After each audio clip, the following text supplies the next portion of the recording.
Today on the Win Daily Show, I am Michael Raziel. I have the incredible, the legend, Rick Wolf with me. He is the president at fantasyalarm.com, founder of Full Moon Sports Solutions, founding board member of the Fantasy Sports Trade Association, even served as the chairman for a little while, and formerly of CBS Sports, Roto World, NBC Sports Group. Rick, really appreciate you hanging out with me today.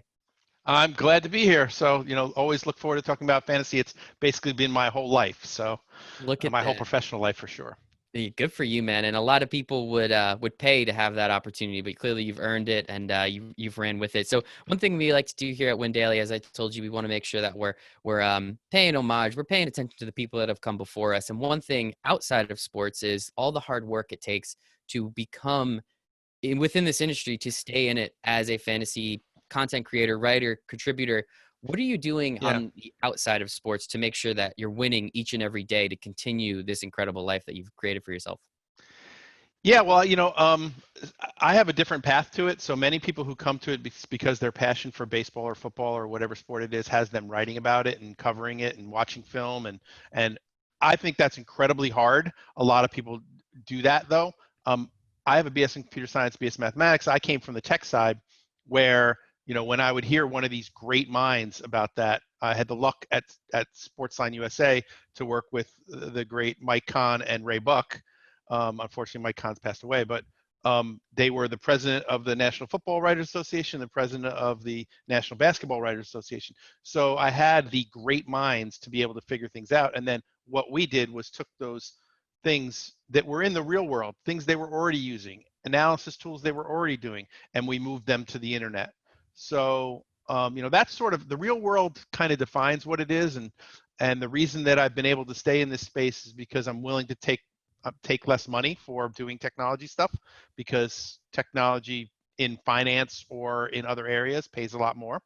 But the technology, since that's the case, I've been able to have teams and succeed in the technology area for sports and for fantasy sports specifically, because of that, because, there weren't, the newest level of stuff. Now that's changed in the last 15 years or 10 years or so.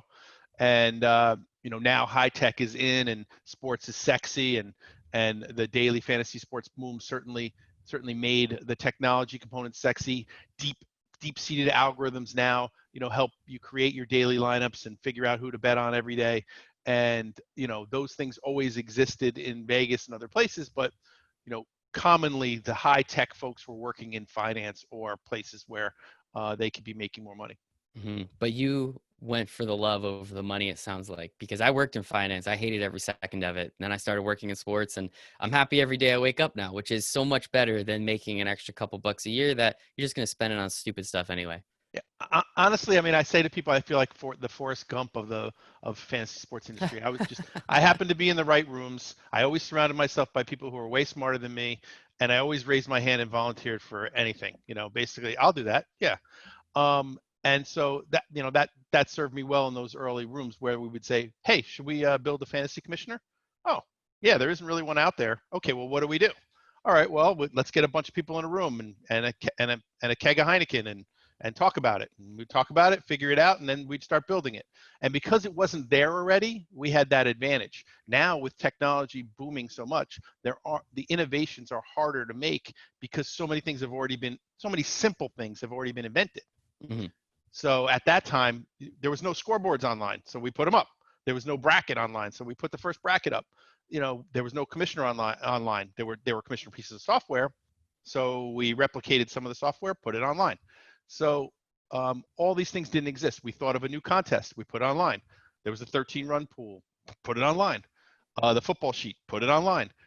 So it was the simple ideas that worked in the real world were easy to port over. Whereas now, everything's pretty much been invented. So if you're a technology person trying to innovate, it's much more difficult.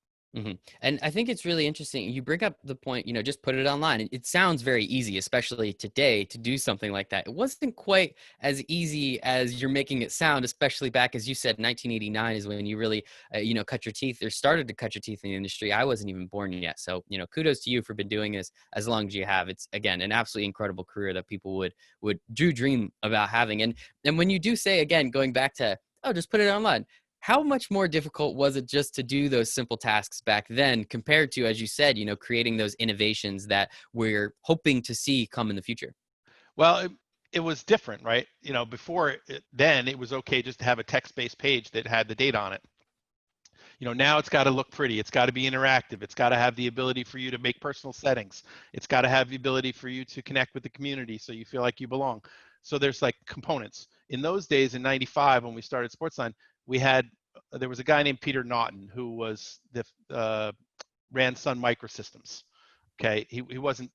Ron Ellison was the founder, but he was his hmm right-hand man, and he ran all the technology for Sun Microsystems. And he said every web war is going to be one with content, personalization, and interactivity. So whenever we created a product, we always had what we call the CPI rating. So we gave it a 1 to 10 in each category and added them up. And if you got a perfect 30, there you go. You've got the perfect product. So it had to have content, had to be able to be personalized by the user so that it could have his settings or his favorite teams, and then had to have the interactivity so that they could connect with other humans while they were using it. So that's how we try to do everything. And I think that still exists now. But then we would throw up, let's do a box, let's do a scoreboard. We just threw up a text scoreboard, you know. Those are the So days, man. Those are the this days. the live scoreboard had stick figures that ran around the bases. I mean, it was really early stuff, and you know, it didn't need to look good. It just needed to function. So function Exactly. was much more important than style. And still now I do believe function is the most important. But as you said, I really like that CPI index. Like how can we make sure we hit all tens in these three categories? Because I still think, as you said, right now that is still very, very important in all three of those. And how do you still Yeah, utilize that today when you do create the content, you create the programming as well as any of the technology? I would think that there are more categories now. I mean, Okay. usability and ease of use are so much more important now than they ever were before because there are so many choices. So when you open up an app, if it's not easy to use right away, you're like, I'm not using that again. And because someone will innovate and create a better mousetrap, hmm days later. And so the competition especially surrounding news, weather, sports, finance, all the things that were the lines of the sports line. We had sports line, money line, all those things. So those making sure the usability, I think, is critical. So CPI plus usability plus ease of use now plus brand hmm and plus distribution. It used to be best product, best service, that's America. And we just made the best product at Sportsline, and that's why people used it. But now it's best brand and best distribution because people won't see it because there's so much noise of so many products out there that hmm now you have to have a distribution channel in order to get it. That's 100% correct. I mean, there's so many companies that you see and you're like, "Oh, cool, I'll just download your app." And they're like, "Oh, I don't have an app." It's like, "Well, okay, then I'm not going to use the web browser on my cell phone. What do you think I am? Just, 1,000 years old?" So, it's always really funny to see that. I mean, it's super easy to use the web browser, right? It's not difficult, but Super just easy, yeah. the opportunity to download an app and have that open and click one button or one tap of your phone. It's always very interesting to me to see how a lot of that stuff works. So, dating back, we talked a little bit about, I mean, what was it like, again, going back to 1989 with IBM and developing, what you called, what was it, the first the fantasy baseball platform they Yeah, and had? Like, that's and incredible. I was on the development team of it. The team consisted of a number of different people because at that time you didn't just make a web app because there was no hmm web. You made it for the Prodigy network, which was an IBM Sears and CBS joint merger in order to do home shopping, hmm order to do home broadcasting, and then news, weather, sports. So we had a whole shopping division and a whole sports division. So we built a lot of different tools for it, and one of them was a simulation game called Baseball Manager that was invented by a guy named John Butterworth, who put together all the simulation how it's going to work. And I happened to literally, they said, "Oh, who wants to work on this?" And nobody did because there were no sports fans. I'll do that. And then I helped develop it, and then I eventually was the guy who maintained it, which meant that I could put enhancements in it anytime I wanted. So I got a chance to take it out, and that really started my fantasy baseball love. I started playing fantasy baseball, rotisserie baseball, in that same spring. So Hmm. as we began developing that, I began playing rotisserie baseball in '89, in the spring of '89. And so So you've seen the evolution of fantasy, daily fantasy over the last 30 years, let's call it 30 plus, I guess, if we're being a little bit more accurate. I mean, how cool is it to be in something since the essentially the beginning, especially, not web, but the application side of it, and having a hand in really kind of how this stuff works and moving forward, really being able to still impact it in such a big way today. yeah, well, I mean, I think a lot of that comes from being in a community that allows people to belong and be who they are, Hmm. right? So the fantasy sports community has always been like that. It changed a lot in the late 2000s and early 2010s, when many people who came in to do their daily fantasy sports companies, or wanted to change the paradigm of seasonal fantasy sports because now they knew it was popular, came only for money reasons. Hmm. But when people came for sports reasons and camaraderie reasons and to feel a place that they belonged, that's what made it always work for me. Hmm. That's what made me leave NBC in 2011, because I had been doing sports and Olympics for 3 years, and Hmm. I wanted to get back to fantasy, and they were like, oh no, we have somebody running Roto World. Besides that's below you. No, it's not below me. That's what I Hmm. wanted to do, right? Yeah, So now we're out now. Get back out there and work in fantasy, just because that's where I belong. I love it. So more so just where I belong. Again, I respect the hell out of that. So many people would, there's so many people on planet Earth that would not take that, as you said, below you, that step down. I'm using air quotes in case anybody's just listening. And I think it's so important to do what you love, man. I think if that's not the best thing that you can do, wake up every day happy, going into work, talking about fantasy sports and working in fantasy sports in some capacity. Literally, there's nothing cooler, I think, outside of maybe being the GM of the Mets, because hell, it turns out anybody can do that, I guess. So I think I could throw my hat in that ring. So just along the way, again, going back a little bit into your career, so you were a founding member of the Fantasy Sports Trade Association. Yeah. How does this even come about, and who are you surrounding Well, yourself with to make this a real life opportunity? I attend a fantasy sports conference, if you will, run by James Sarah and Jim Lenz from Fantasy Insights. Names you probably don't know, but they were very important in the industry. While I'm at Sportsline, which has just become cbs.sportsline.com. Uh, we're paying CBS $100 million a year for the rights to their name, to be Look honest. at that, gotta love it. But everybody thinks that CBS bought us, and that's part of why we did it. And it puts us on the map. So I go I go with a plan to the CBS management, or the Sportsline management. Give me $10 million. I'm just going to buy all the companies in fantasy and bring them into underneath our brand, and I'm going to consolidate fantasy under our brand, because we actually were just buying companies in all of sports. We Hmm. had $185 million from all the biggest people: IMG, Kleiner Perkins, IBM US West, Shaq, Tiger Woods, Michael Jordan. We had all this money, and we bought data companies. We bought a Vegas company. We were just buying. Like I said, we had the president of the Hmm. National Basketball Writers Association and all their teams. So we had all the best writers. We were just buying things. So I said the only thing we haven't bought is fantasy, and that's because we don't know who those companies are. So let's go find them. So I went to this conference and I met with some people. Then they were talking about starting a trade association to protect players from fantasy being thought of as gambling, and to also communicate and find the customers.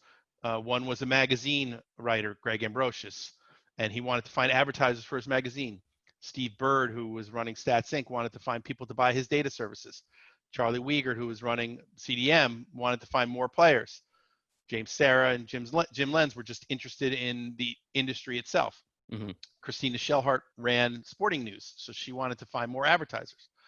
So those five people, and Carl Foster, who actually worked for me at Sportsline, started um, the Fantasy Sports Trade Association. Me and a bunch of other people were just at the conference, and they asked us to be the first board members. So it wasn't actually our vision to do it, but my Hmm. first thought was, wow, I'm going to be able to find the companies to buy, by being part of this. And it wasn't like what it became like a year later or so. I was like, hey, we have a chance to explode an industry as well. I didn't see it as that. I saw it as an opportunity to start, to buy the Hmm. industry. And so with that opportunity to explode the industry, how did you go about doing that? Well, at first we just collaborated, and we did that for, I mean, it's a solid decade probably Yeah. from 1998 to 2008. We collaborated, and then also anytime you fight a war together, you always get closer. Hmm. So when CVC sued MO for the rights to the players' names in 2005, in late 2005, and that case was ongoing, that brought the industry community together in a fight to say, hey, we want to fight for ownership of the industry and to Hmm. continue providing the great hobby that we've provided for years and years and years. So that, I think, that brought everyone together. And then it was difficult to get brand new people in the late 2000s and early 2010s, um, who were great people, Hmm. but were out to make their companies successful, which is what America's all about. And we were just in this great fraternity, and Hmm. enjoying the ride in a great fraternity as we went from when in 1989 there were 550,000 people who played fantasy, and by the time we get to 2017, it's 60 million. So it's that pridefulness from Hmm. riding the subway and hearing two guys talking about fantasy football in 2005 or 2006, where that never would have happened 2 decades before that. That gives us all a lot of pride, and we did it all for the fraternity and for the camaraderie more so than for money.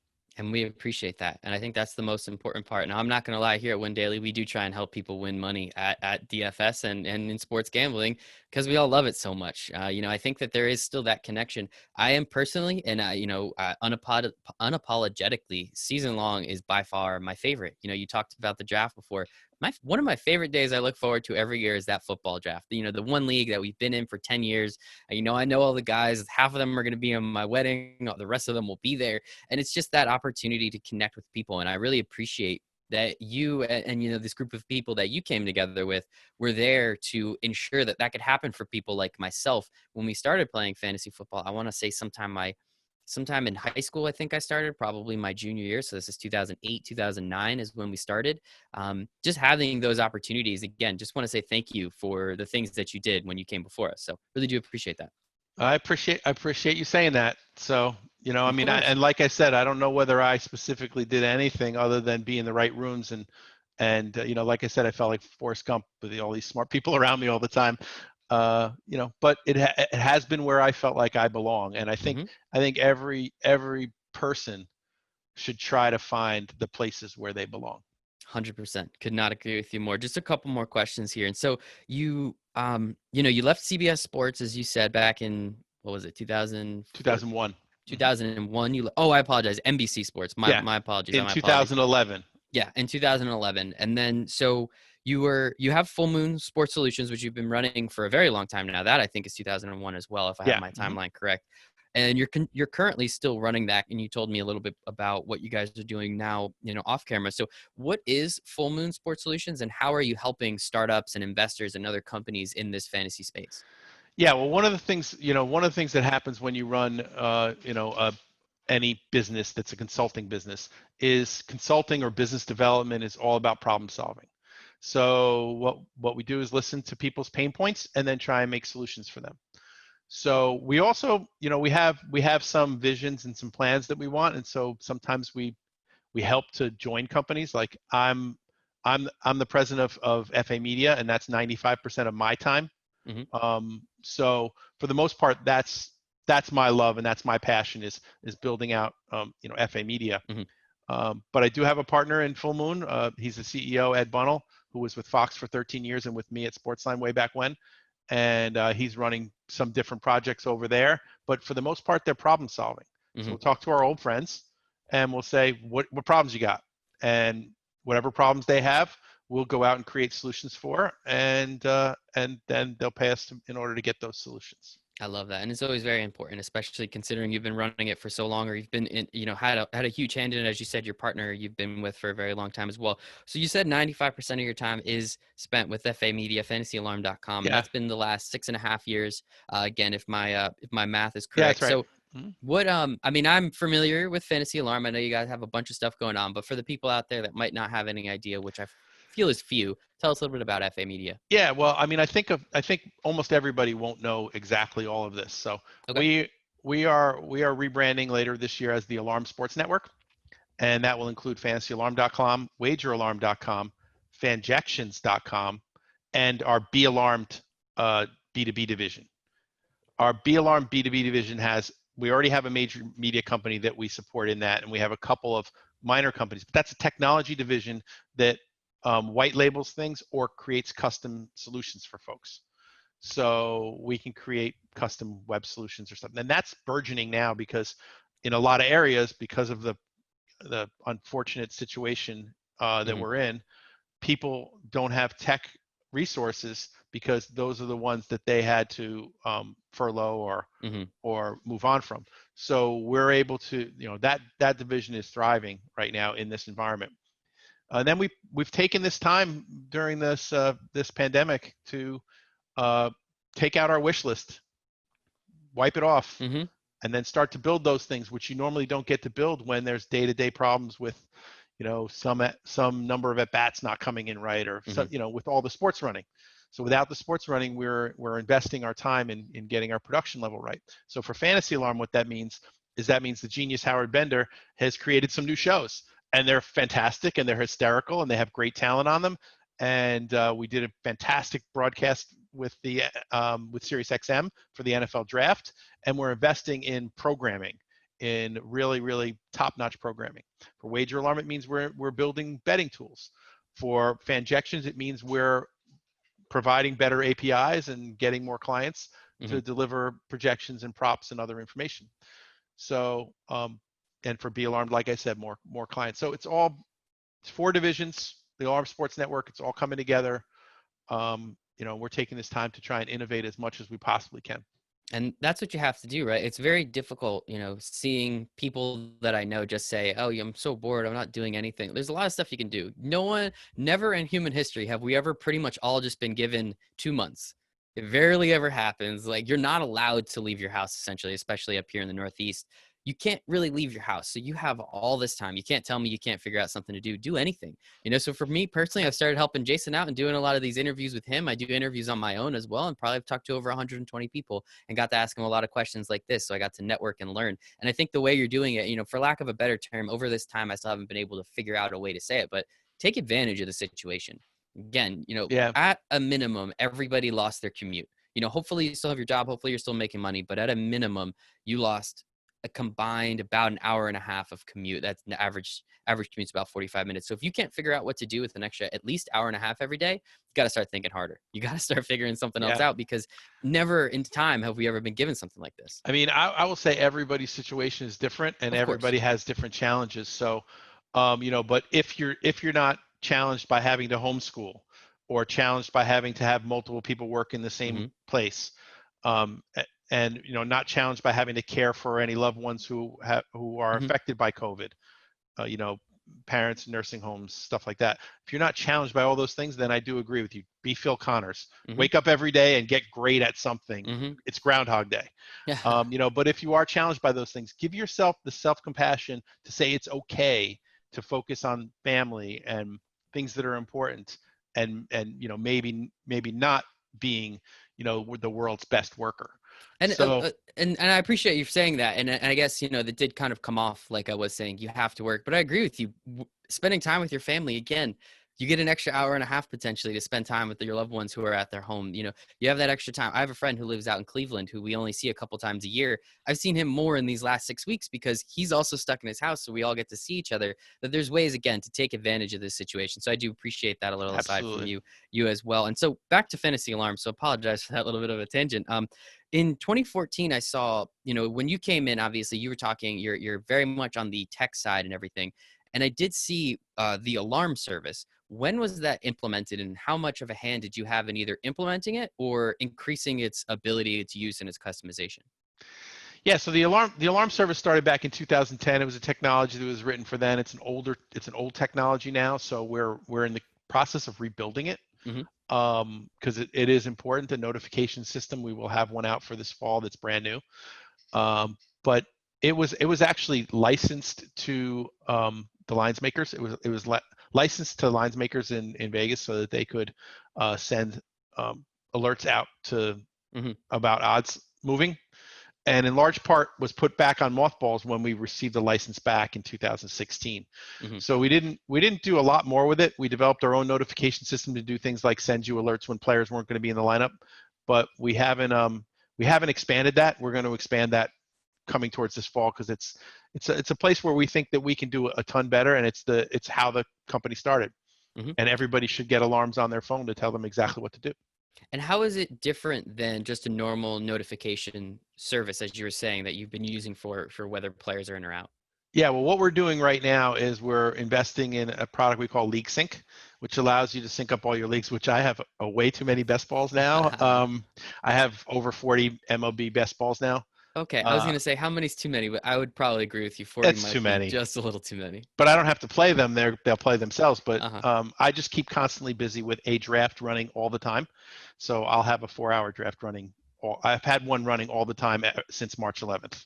When sports stopped, I immediately jumped into drafts. I've been running a baseball and a football one constantly. So I've been doing baseball and football best ball drafts on rtsports.com since then. So it brings all your leagues in, and then it can give you information about, an alert that says your waivers are 4 hours away. To make sure that to make sure Mm-hmm. you get your waiver wire things in, because it's the worst feeling. Lineup lock is 3 hours away. Here's some suggested lineup changes for you. Here's some suggested waiver wire picks for you, because we have all the information on all your leagues in one place. Mm-hmm. So, and then you can get single alerts too. So you get an alert that tells you there's 6 teams. You only get one alert that has all 6 teams in it via email or SMS text, whichever one you prefer. And that allows you to deal with it in one place instead of getting an alert from Yahoo, getting one from ESPN, getting one from RT Sports. You get Mm-hmm. them all in one place, and then you can go to those sites and update them. You can't update from our site yet, but we expect to have that in 2021. There we go. Yeah, I was gonna say, when is that coming? I'm sure it's something that you're working on. So kudos there and congratulations. And with with being at Fantasy Alarm right after you've talked about it a little bit, the beginning of the 2010s with the implementation, or at least the boom, let's call it, of daily fantasy sports. How have you personally integrated that into what you're doing, considering you've been doing season long and all these things, as you said, since about 1989? So you've been doing it for a very Yeah. long time one way. And now something new and interesting comes and it kind Well, of shakes up the whole industry. I was doing daily fantasy sports in 2003. Oh my goodness. So Instant Fantasy Just a Sports, pioneer over here. Chris Fargus owned it. He now works for DraftKings. And we at All Star Stats actually bought it. But we used to play Instant Fantasy Sports and poker at the same time every night. So we were playing baseball and poker in the summer of 2003, and then especially in the summer of 2004, as the couple Red Sox fans and the couple Yankees fans in our office were going at it. We would play poker. We played a lot of poker, and we handicapped horses and played daily fantasy sports on Instant Fantasy Sports. And we bought that and the software, and we built Snapdraft. That was the Roto World product, Hmm. and then we found out it wasn't legal. So we didn't run that out, but we did lobby and help to get it legal in October 2006. But in August of 2006, we were bought by NBC. So we were no longer able to roll out that. We had to get the General Electric lawyers to Hmm. allow us to. So we went through 3 years of negotiations in order to get that product out, and we got that out in week 13 of 2009. Hmm. And about the same time FanDuel came out. FanDuel came out, I think, a little bit earlier than that. But it wasn't that successful. We had 5 million uniques a month in our base at RotoWorld, and not a lot of people wanted to play daily fantasy. They were mostly seasonal players. We didn't put a big investment in marketing behind it, and we kind of just ran its course for a little while. But there were as many as 40,000 concurrent players playing at one point before we shut it down. The expectations from NBC were so much higher, Hmm. and the resources for NBC, the rounding error on the interest of one broadcast for Sunday Night Football Hmm. is more than we were making on that product. Hmm. So they decided they would focus on on making money with their big properties. Yeah, and I guess, I mean, that makes sense. It's just unfortunate considering you've been doing something for so long and you were really at the forefront of that as well. Surprise, surprise, I should have known. And then, obviously, In the room when Comcast is deciding whether or not to invest in FanDuel or in Draft Street. ah, So in the room with Draft Street when they're mhm, deciding whether or not to do partnerships with which major media companies and whether to go with IAC. So not as heavily involved in any DraftKings stuff, but certainly with those other two mhm. big players at the time. Yeah, and I'm Uh, currently reading Billion Dollar Fantasy, the book about Draft Street, DraftKings, and FanDuel. I don't think I've so seen your name pop up yet, but might have to do a probably quick won't. search. Probably Yeah, won't. yeah, I But don't know. Maybe we'll see. I guess Brian I'll Brian come Schwartz back to and you. I are still friends, so That's still pretty good awesome. friends. Good stuff, man. And I think it's great. I mean, obviously, Fantasy Alarm, all the things that you guys are doing, we think is absolutely fantastic, and that's again why we wanted to have you on the show. The Sirius XM stuff that you guys do, we absolutely love as well. So we always think that's pretty cool. You're on a Sirius XM show, correct? Yeah, Colton and the Wolfman. Look at that. Very cool. So you went Tuesday from the night. tech side to now you're the face of a show. Look at you. Well, that's more again, more accidents, more Forrest Gump. So Glenn really wanted to do a radio show. He ran the radio station when we were in college. We were college roommates, store mates, and we played in all these expert leagues together, and we were winning, a lot of the expert leagues. And so, he really wanted to do a radio show, and I was good friends with Steve Cohen, so I asked Steve if we could do one. And he said, "How do you want to brand it?" And I said, "Well, you were the producer of Mike and the Mad Dog. Let's make Colton the Wolfman." So we made Colton the Wolfman. They put us on the air. I was incredibly bad. And Steve called me up the next day, had the producer on the phone and me, and everybody gets on the line. And he goes, "All right, this meeting's going to be quick. Rick, it's cute that you're nervous. Stop being nervous. Don't ever be nervous again. I got to go." And I tried not to be nervous ever again and just do what I do and be who I am. And, 9 years later, we're in season 9 now. So I just get to be me because Glenn is such a great broadcaster, and I just get to show up and talk. Well, you're pretty darn good at that, as I've found in the last 30, 45 minutes here. But congratulations again, Rick Wolf, president at Fantasy Alarm, founder of Full Moon Sports Solutions, founding board member of the Fantasy Sports Trade Association, as well as being a chairman for a few years. Formerly, as I said, CBS Sports, Roto World, NBC Sports, IBM. I'm sure the list goes on and on. Rick, sincerely appreciate your time today. All right. Thank you, Michael.